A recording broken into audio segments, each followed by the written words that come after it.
নমস্কার। আজ একটা কথা না বললে আমার ঘুম আসবে না। আমার হাত পা ঠান্ডা হয়ে যাচ্ছে শুধু ভেবে। আগামীকালের পঞ্জিকা দেখে আমি নিজেও ৩ বার পড়েছি, ৩ বার ভেবেছি ঠিক করব কিনা আপনাদের সামনে এই সতর্কতা রাখব। কিন্তু গুরুজির কর্তব্য হচ্ছে সত্যিটা বলা, চোখে পুড়ুক আর নাই পুড়ুক। আগামীকাল বৃহস্পতিবার ২ এপ্রিল। শুধু একটা সাধারণ বৃহস্পতিবার না, এটা আপনার রাশির জন্য, সিংহ রাশির জন্য একেবারে মোড় ঘুরিয়ে দেওয়ার মতো দিন।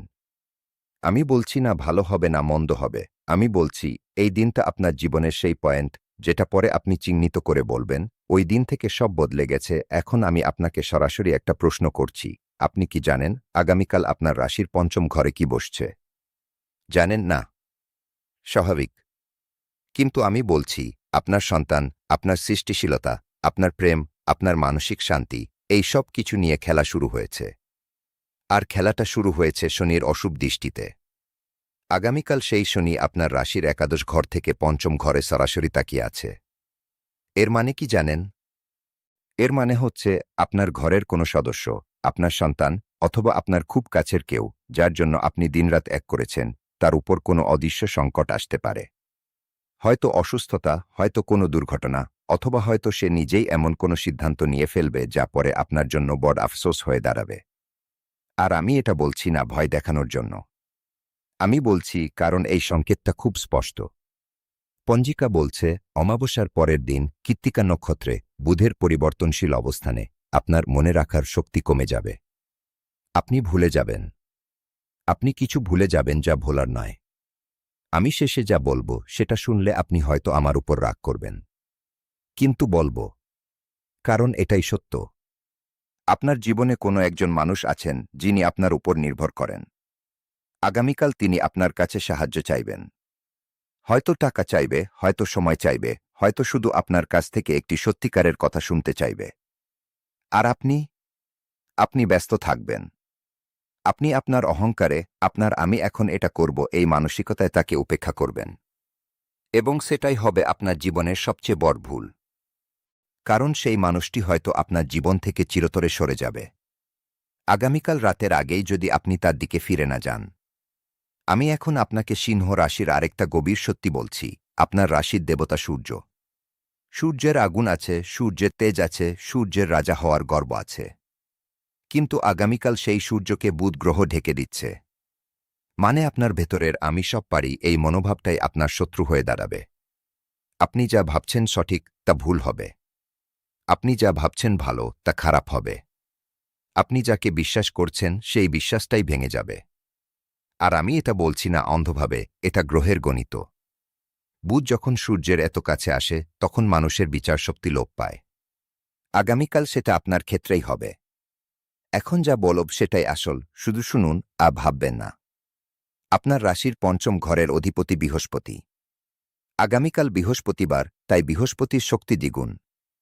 কিন্তু বৃহস্পতি এই মুহূর্তে আপনার সপ্তম ঘরে বসে আছে, বিবাহ, ব্যবসায়িক অংশীদারিত্ব, খোলা শত্রুতা। আর তার ওপর শনির দৃষ্টি। এর মানে আপনার সঙ্গী, আপনার স্ত্রী বা স্বামী, আপনার ব্যবসায়িক পার্টনার, তাদের নিয়ে বড় কোনো চাপ আসবে। তারা হয়তো আপনার কাছ থেকে এমন কিছু চাইবে যা আপনি দিতে পারবেন না। আর তখন আপনার ভেতরের অহংকার জেগে উঠবে।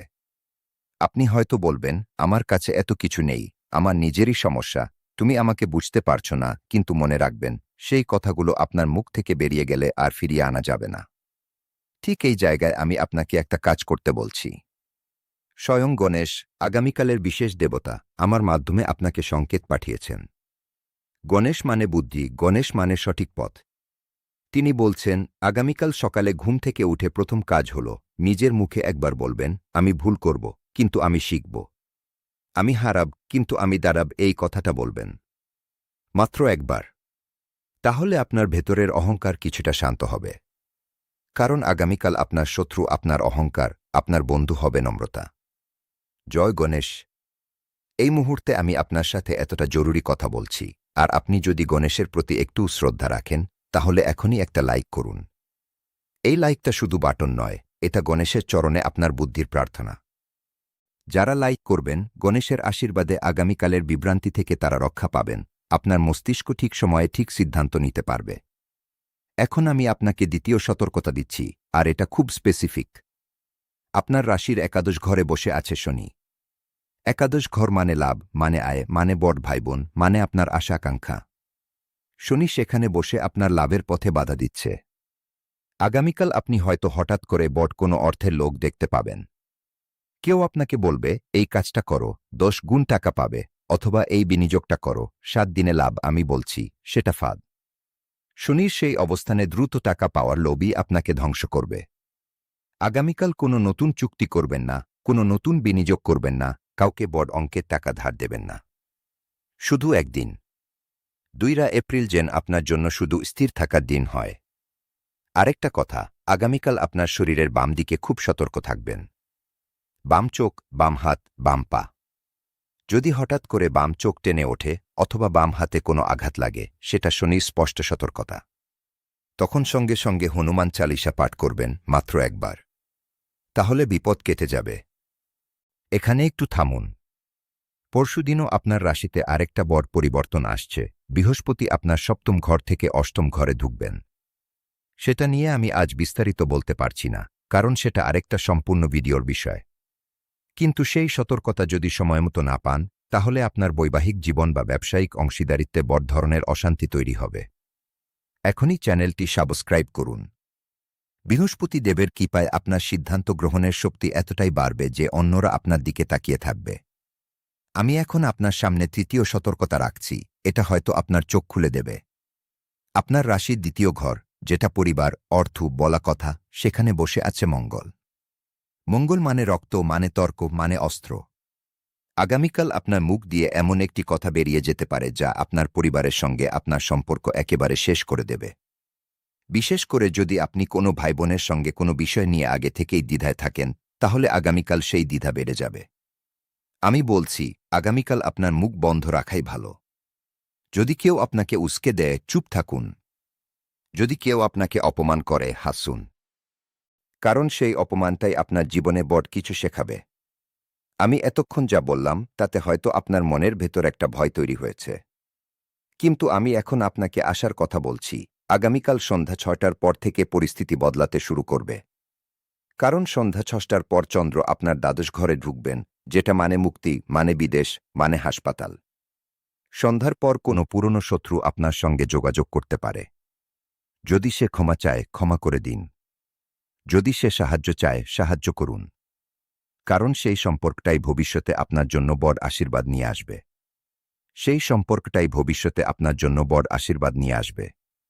শুধু শুনে রাখবেন, আগামীকাল সন্ধ্যার পর যদি কেউ আপনার দরজায় কড়া নাড়ে, তাকে ফিরিয়ে দেবেন না। কারণ সেই আগন্তুক হয়তো স্বয়ং গণেশের বার্তা নিয়ে আসছে। এখন আমি আপনাকে চতুর্থ সতর্কতা দিচ্ছি, এটা সবচেয়ে কঠিন। আপনার রাশির চতুর্থ ঘর, মা, মানসিক শান্তি, গাড়ি, স্থাবর সম্পত্তি, সেখানে শনি ও রাহুর যুগল দৃষ্টি পড়ছে। আগামীকাল আপনার মায়ের স্বাস্থ্য নিয়ে অত্যন্ত সতর্ক থাকবেন। যদি আপনার মা জীবিত থাকেন, তাহলে আগামীকাল তাকে কোনো গুরুত্বপূর্ণ সিদ্ধান্ত নিতে দেবেন না। যদি তিনি আপনার সঙ্গে না থাকেন, তাহলে ফোন করে খোঁজ নেবেন। আর যদি আপনার মা পরলোকগত হন, তাহলে আগামীকাল তাদের উদ্দেশ্যে 1 গ্লাস জল দিয়ে তিল তর্পণ করবেন। অমাবস্যার পরের দিন পিতৃদেব বিশেষভাবে সন্তুষ্ট হন। এই কাজটা করলে আপনার মানসিক শান্তি ফিরে আসবে, যেটা আপনি অনেক দিন ধরে হারিয়ে ফেলেছেন। পঞ্চম সতর্কতা, আপনার গাড়ি। আগামীকাল কোনো অবস্থাতেই আপনি যদি নিজে গাড়ি চালান, তাহলে অত্যন্ত ধীরে ও সাবধানে চালাবেন। না হলে বাম দিক থেকে হঠাৎ করে কিছু এসে আপনার গাড়িতে ধাক্কা মারতে পারে। আমি ভয় দেখাচ্ছি না, এটা শনির অবস্থান। শনি যখন একাদশ ঘর থেকে চতুর্থ ঘরে দৃষ্টি দেয়, তখন স্থাবর সম্পত্তি ও যানবাহন দুর্ঘটনার সম্ভাবনা তৈরি হয়। তাই যদি সম্ভব হয়, আগামীকাল অন্য কাউকে গাড়ি চালাতে দিন। অথবা নিজে চালালে সকালে ঘর থেকে বেরোনোর আগে একবার হনুমান চালিসার প্রথম 4টি চরণ বলে নেবেন। এত কিছু শুনলেন, এখন যদি চুপ থাকেন, তাহলে এই শক্তি আপনার কাছে পৌঁছাবে না। শ্রীকৃষ্ণের শক্তি তখনই সক্রিয় হয় যখন ভক্তরা একসাথে জয়ধ্বনি করেন। এখনই কমেন্টে লিখুন, জয় শ্রীকৃষ্ণ। কি যত বেশি মানুষ লিখবে, তত বেশি শক্তি জাগ্রত হবে এবং আগামীকালের বিভ্রান্তি থেকে আপনারা সবাই রক্ষা পাবেন। আপনার সিদ্ধান্ত গ্রহণের শক্তি এতটাই প্রখর হবে যে ভুল করার কোনো সুযোগ থাকবে না। আমি এখন আপনার রাশির আরেকটা গভীর সত্যি খুলে বলছি। সিংহ রাশির মানুষরা সাধারণত খুব বিশ্বাসী, একবার বিশ্বাস করলে মাথা দিয়ে দেওয়ার মতো। কিন্তু আগামীকাল সেই বিশ্বাসই আপনার জন্য বিপদ ডেকে আনতে পারে। আপনার চারপাশে একজন মানুষ আছেন যিনি আপনার খুব কাছের, হয়তো আপনার বন্ধু, হয়তো আপনার সহকর্মী, যিনি দেখতে খুব মিষ্টি, কথা বলে খুব মিষ্টি, কিন্তু তার ভেতরে আগুন জ্বলছে। আগামীকাল তিনি আপনার কাছে এমন কিছু বলবেন যা শুনে আপনি প্রথমে হাসবেন, পরে ভাববেন, পরে বিশ্বাস করবেন। আমি বলছি, বিশ্বাস করবেন না। কারণ সেই কথাটা মিথ্যে। সেই মানুষটা আপনার কাছ থেকে কিছু চাচ্ছে, আপনার সময়, আপনার সম্পদ, আপনার অবস্থান। আর সেটা পেলেই সে আপনার পিঠে ছুরি মেরে দেবে। আমি এটা বলছি না যে সবাইকে সন্দেহের চোখে দেখবেন।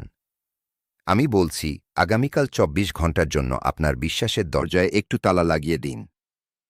যাকে বিশ্বাস করেন তার কথাও শুনবেন, কিন্তু সিদ্ধান্ত নেবেন নিজের মাথা খাটিয়ে। কারণ আপনার নিজের মাথা এখনই সবচেয়ে শক্তিশালী, গণেশের আশীর্বাদে। এবার আগামীকালের সবচেয়ে গুরুত্বপূর্ণ বিষয়ে আসি, আপনার আধ্যাত্মিক জীবন। আগামীকাল বৃহস্পতিবার, গুরুবার। এই দিনটিতে বৃহস্পতির শক্তি আকাশে সবচেয়ে বেশি থাকে। আর বৃহস্পতি আপনার সপ্তম ঘরে বসে থাকায় তিনি আপনার বিবাহ বা অংশীদারিত্বের বিষয়ে বিশেষ সংকেত দিচ্ছেন। আপনি যদি বিবাহিত হন, তাহলে আগামীকাল আপনার স্ত্রী বা স্বামীর সঙ্গে কোনো বিষয়ে তর্ক করবেন না। এমনকি যদি সে ভুল করে তাও তর্ক করবেন না। কারণ সেটা বাড়াবাড়ি হয়ে যাবে। আর আপনি যদি অবিবাহিত হন, তাহলে আগামীকাল আপনার জীবনে একজন মানুষ আসতে পারেন, যাকে দেখে আপনার মনে হবে, এই তো আমার মানুষ, কিন্তু আমি বলছি, সিদ্ধান্তে তাড়াহুড়ো করবেন না। তাকে দেখবেন, কথা বলবেন, কিন্তু সম্পর্কের নাম দেবেন না আগামীকাল। ১ সপ্তাহ অপেক্ষা করুন। কারণ আগামীকাল আপনার বিচারশক্তি সঠিকভাবে কাজ করছে না, বুধের প্রভাবে। এবার সবশেষে আমি আপনাকে একটি বিশেষ রক্ষামন্ত্র দিচ্ছি। এই মন্ত্র আগামীকালের জন্য সিংহ রাশির সুরক্ষা কবচ। শুধু মন্ত্র পড়লেই হবে না, এটি সক্রিয় করতে হবে। মন্ত্রটি হল, ও অঙ্কুশায় বুদ্ধিদাত্রে নমক, ও হ্রাং বৃহস্পতে নমক, ও সোম শনিশ্চরায় নম। গিয়ে এই মন্ত্র আজ ৩ বার জপ করুন, সকালে একবার, দুপুরে একবার, সন্ধ্যায় একবার। কিন্তু এই মন্ত্রের শক্তি তখনই পূর্ণ হবে যখন কমেন্টে লিখবেন। জপ না করলে, কমেন্টে না লিখলে আগামীকালের বিপদ থেকে রক্ষা কঠিন। কিন্তু পূর্ণ বিশ্বাসে জপ করলে স্বয়ং গণেশ, বৃহস্পতি ও শনিদেব, ৩ দেবতা একসঙ্গে আপনার রক্ষাকর্তা হবেন। গণেশ দেব আপনার বুদ্ধি ফিরিয়ে দেবেন, বৃহস্পতি দেব আপনার পথ দেখাবেন, শনিদেব আপনার কর্মফল থেকে আপনাকে বাঁচাবেন। এখনই কমেন্টে লিখুন, জয় গণেশ ও অঙ্কুশায় বুদ্ধিদাত্রে নম। গে এই ভিডিও আপনার প্রিয়জনদের সাথে শেয়ার করুন। তাদেরও এই সতর্কতা দরকার। কারণ আগামীকাল শুধু সিংহ রাশির নয়, পৃথিবীর সব রাশির জন্যই বড় দিন। কিন্তু সিংহ রাশির জন্য এটা আরও বড়, কারণ আপনার রাশির ওপর বুধের সবচেয়ে ঘনিষ্ঠ প্রভাব পড়ছে। আমি শেষবার বলছি, আগামীকাল ২ এপ্রিল, বৃহস্পতিবার, আপনার জন্য সেই দিন হয়ে উঠতে পারে যেটা আপনি বাঘবিন্দু বলে চিহ্নিত করবেন। সকালে ঘুম থেকে উঠে নিজের মুখে বলবেন, আমি ভুল করব, কিন্তু আমি শিখব। আমি হারাব, কিন্তু আমি দাঁড়াব। তারপর সারা দিন নিজের অহংকারকে চেপে রাখবেন। কাউকে কিছু বলার আগে ৩ বার ভাববেন। কারো কাছ থেকে কিছু নেওয়ার আগে ১০ বার ভাববেন। আর সন্ধ্যা ৬টার পর পরিস্থিতি যখন ঘুরতে শুরু করবে, তখন সেই ঘূর্ণিতে নিজেকে হারিয়ে ফেলবেন না। স্থির থাকুন। মাটিতে পা রেখে থাকুন। কারণ এই একদিনের স্থিরতা আপনার আগামী ৭ বছরের ভিত্তি তৈরি করবে। আমার কথাগুলো মনে রাখবেন। গ্রহের গণিত কখনো মিথ্যে বলে না। আর আমি গুরুজি হয়ে আপনাদের সামনে শুধু সেই গণিতই তুলে ধরছি। লাইক করুন, সাবস্ক্রাইব করুন, কমেন্টে জয়ধ্বনি দিন, মন্ত্র জপ করুন। আর সবচেয়ে গুরুত্বপূর্ণ, আগামীকাল সকালে গণেশের উদ্দেশ্যে একটি সিঁদুরের টিপ দিয়ে নিজের কপালে একটি ছোট টিকা দেবেন। এটাই আপনার আগামীকালের সুরক্ষা কবচ। জয় গণেশ, জয় শ্রীকৃষ্ণ, জয় বৃহস্পতি।